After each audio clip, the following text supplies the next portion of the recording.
সবসময় কি আর ভালো লাগে বাসায় নিজে রেডি করে ব্রেকফাস্ট খেতে? তো হঠাৎ করে একদিন আমার কলিগের সাথে চলে গেলাম বাইরে ব্রেকফাস্ট করতে। যদিও বা আমি ইংলিশ ব্রেকফাস্ট পারসন না, দেশি ব্রেকফাস্ট আমার অনেক পছন্দের। তারপরও ভালো না লাগলে আমি কিন্তু বের হয়ে পড়ি মাঝে মাঝে ব্রেকফাস্টের জন্য ক্যাফেতে। আর দুইজনে মেনু দেখে আমি এখানে অর্ডার করে দিয়েছিলাম আমার জন্য একটা চিকেন ওয়াফল।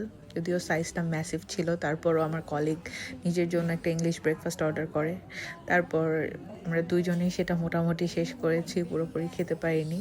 কিন্তু এই ডেজার্টগুলো যে এখানকার এত সুন্দর, ডিফারেন্ট ফ্রুটস অথবা নাটসের শেপের এবং ওই এক্স্যাক্ট ফ্লেভার বেস করে এক একটা ডেজার্ট এখানে রেডি করা। যেমন আমরা এখানে একটা ম্যাঙ্গো ডেজার্ট আর একটা কাকাও নিয়েছিলাম। যদিও বা ম্যাঙ্গোটা আমি এখানে আগেও খেয়েছি, তাই আজকে কাকাওটা ট্রাই করলাম। দুইটা ডেজার্টই খুবই মজার ছিল। মানে ভিতরের লেয়ারগুলো পুরো আইসক্রিমের মতো ছিল, মুজ দেওয়া, আর সাথে কুকিজ ফিলিং ছিল, সাথে চকলেটের ফিলিং ছিল। আর এই ম্যাঙ্গোটার মধ্যে তো পুরো রিয়েল ম্যাঙ্গো পাল্পের ফিলিং ছিল।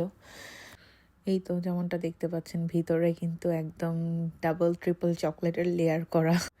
এটা মুখে দিয়েই মেল্ট হয়ে যায় এরকম একটি ডেজার্ট। আর চকলেটের কোয়ালিটিটাও খুবই ভালো ছিল, একটা ডিফারেন্ট ফ্লেভার ছিল। আর এই ক্যাফের স্পেশালিটি হচ্ছে এই ক্যাফেতে প্রতিদিন ফ্রেশ ফুডস এবং মানে কোয়ালিটি ফুড খাবারগুলো কিন্তু আপনারা এখানে পেয়ে যাবেন। আর ওর নাকি এই ম্যাঙ্গোটা দেখে অনেক খেতে ইচ্ছে করছিল, তো ম্যাঙ্গোটা নিয়েছে। তো ভাঙার পরে এটা দেখতেই পাচ্ছেন আপনার, ভিতরে একটা ম্যাঙ্গো মুজ আর ম্যাঙ্গো এখানে একটা পাল্পের ফিলিং ছিল। এটা খুবই টেস্টি ছিল।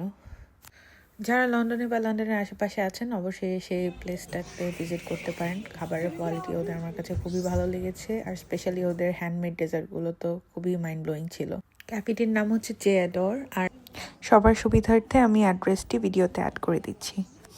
আশা করি আজকের ভিডিওটি সকলের ভালো লেগেছে। দেখা হবে নেক্সট ভিডিওতে। আল্লাহ হাফিজ।